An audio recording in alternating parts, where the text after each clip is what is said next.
돈 안 들이고 평생 즐길 수 있는 시니어 취미생활 1위는 바로 이것입니다. 50대부터 80대까지. 당신의 노후는 안전한가? 불로장생은 인류의 오랜 소망이었다. 인간은 부유하거나 가난하거나 권력이 있거나 없거나 모두 오래 살길 바란다. 현대는 장수의 측면에서 본다면 더없이 좋은 환경이다. 의료기술은 비약적으로 발달하였고 물질적으로도 그 어느 때보다 풍요롭다. 우리나라의 경우 평균 수명이 79.1세에 이른다. 평균이 이렇다는 것이다. 생각보다 많은 사람들이 90세, 100세까지 산다. 인류 역사상 처음으로 오래 사는 위험이라는 새로운 리스크에 직면한 것이다. 오래 살게는 됐지만 치매와 중풍, 암 등의 질병으로 삶의 질이 떨어지고 황혼 이혼 또는 배우자의 사망으로 외롭게 지내는 노인이 증가하고 있다. 빠르게 변하는 현대 사회에 적응하지 못한 노인들이 사회적 약자로 전락하고 있는 것이다. 경제적인 문제도 만만치 않다. 미처 노후를 준비하지 못한 채 은퇴한 사람들, 한창 노후를 준비해야 하지만 여러 이유사 교육비, 집값 등로 준비하지 못하는 중년층, 그 어느 세대보다 오래 살겠지만 아직도 비정규직으로 남아있는 청년층까지 어느 세대 하나 돈에서 자유롭지 못하다. 국민연금이 있으니까 굶어 죽지는 않겠지, 자식들이 나 몰라라 하지는 않겠지, 몇 년 지나 생활이 안정되면 시작해야지 등 노후 준비를 미루는 핑계는 끝도 없이 많다. 그러나 이런 핑계는 은퇴 준비를 늦춰 부담만 가중시킨다. 노후 준비는 누가 대신 해줄 수 있는 것이 아니기 때문이다.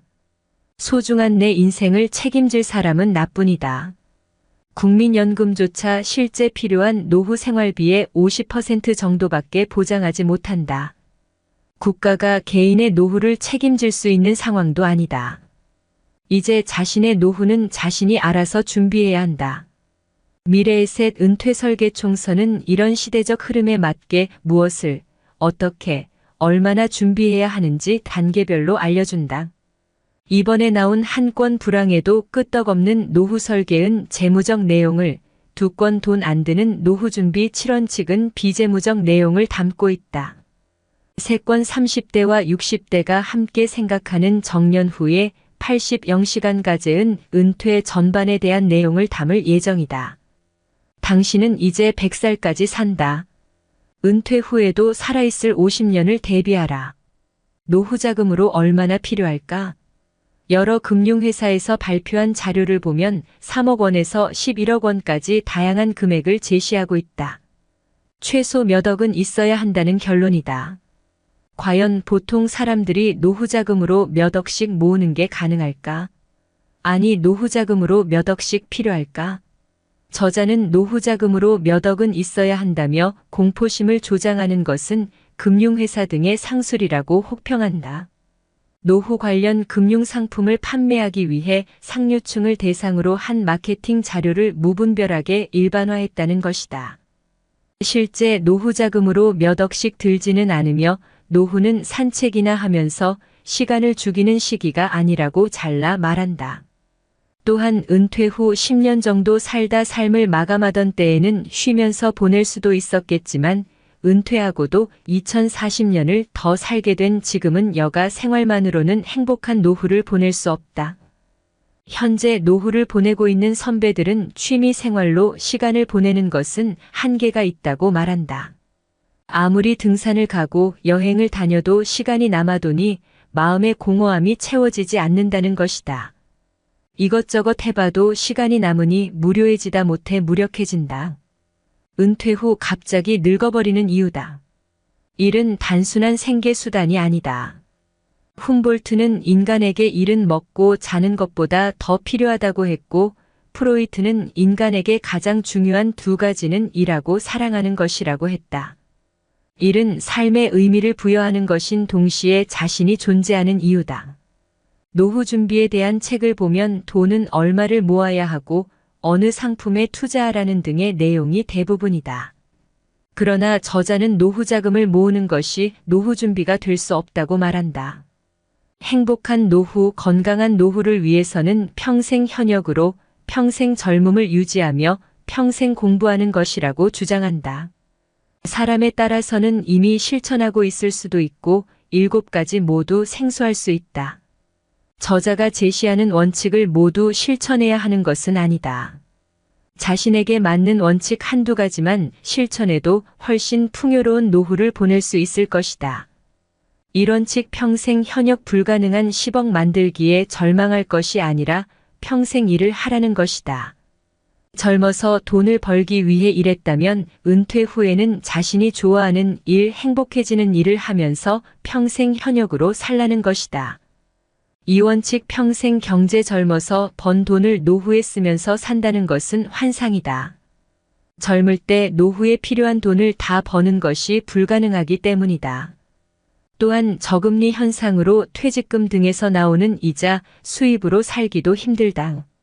따라서 노후에도 나름대로 경제활동을 해야 한다. 3원칙 평생 건강 몸이 아픈 것만큼 서러운 일도 없다. 더구나 늙어서 중병을 앓게 되면 애써 모은 노후 자금을 병원비로 지불해야 한다.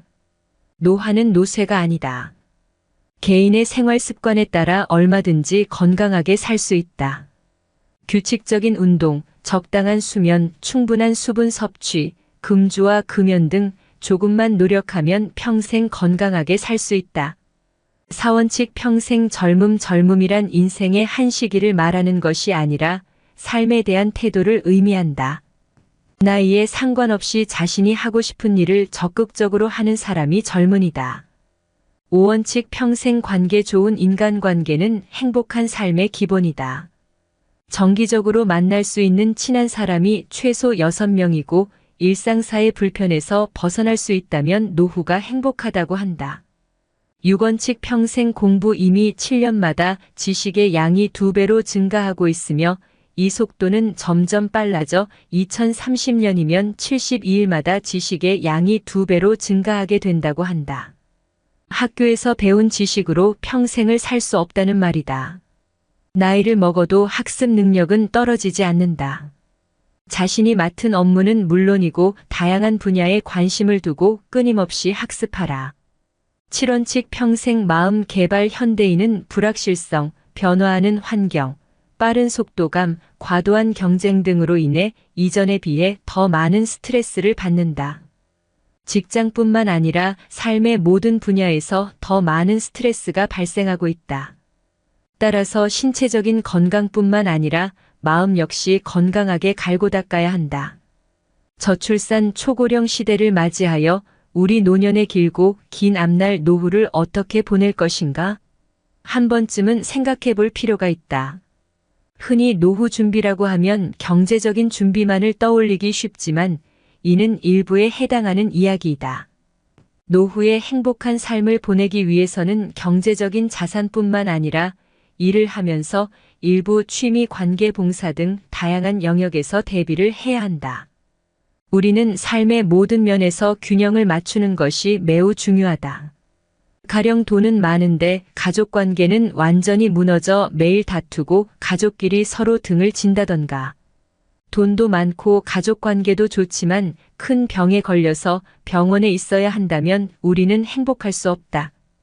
따라서 노후 준비를 돈에만 한정할 것이 아니라 건강이나 심리까지 잘 보살필 수 있고 노후에 돈이 많이 들지 않으면서 시간과 장소의 제약을 덜 받을 수 있는 행복한 노후 생활을 할 수 있는 취미 생활이 필요하다.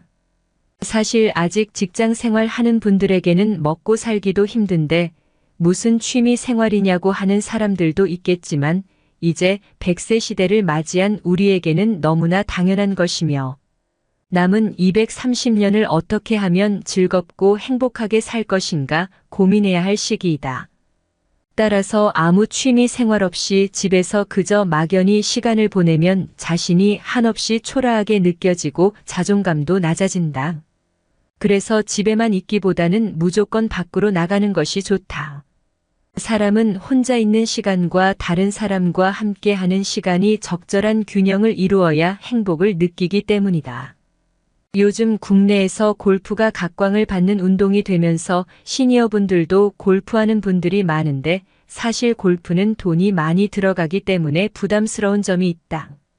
취미 활동을 할 때는 가능하면 돈이 많이 들지 않으면서 자신이 살고 있는 근처에서 언제든지 즐길 수 있는 취미 위주로 가족이나 배우자가 함께 할 수 있는 취미 활동 하나와 각자 즐길 수 있는 취미 활동 하나를 하면 좋다.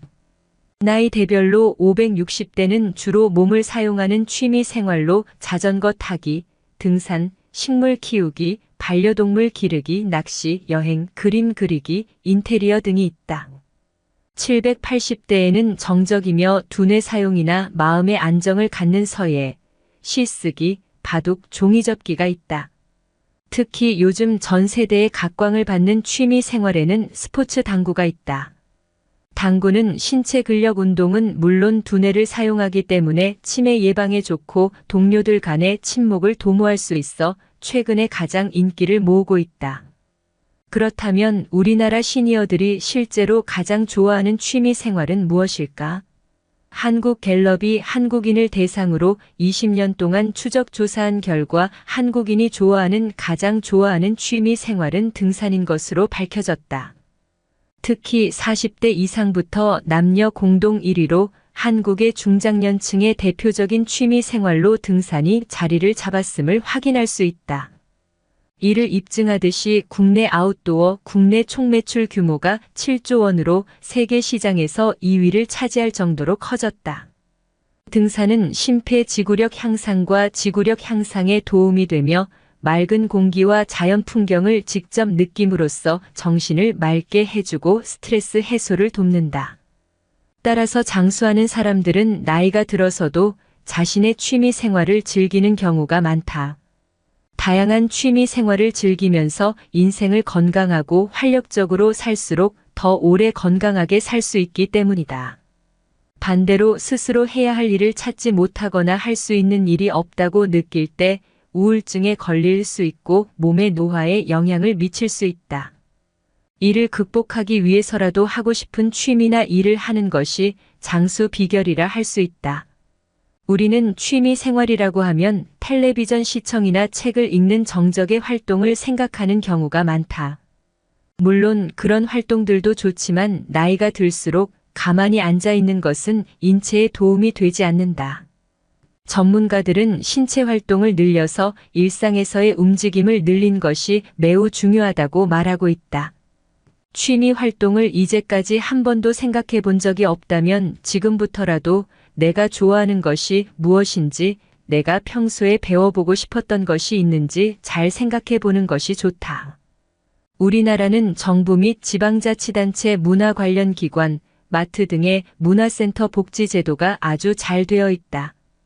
이 문화센터를 잘 이용하면 노래, 요리, 악기, 스포츠 등을 소액으로 취미 생활을 배울 수 있다. 또한 도서관에도 다양한 문화 프로그램이 많이 있으니 이런 강좌를 들어보면 도움이 많이 될 것이다. 특히 내가 배울 수도 있는 문화 관련 기관의 재능 기부 등을 통해 내가 잘할 수 있는 것을 누군가에게 가르쳐 줄 수도 있다.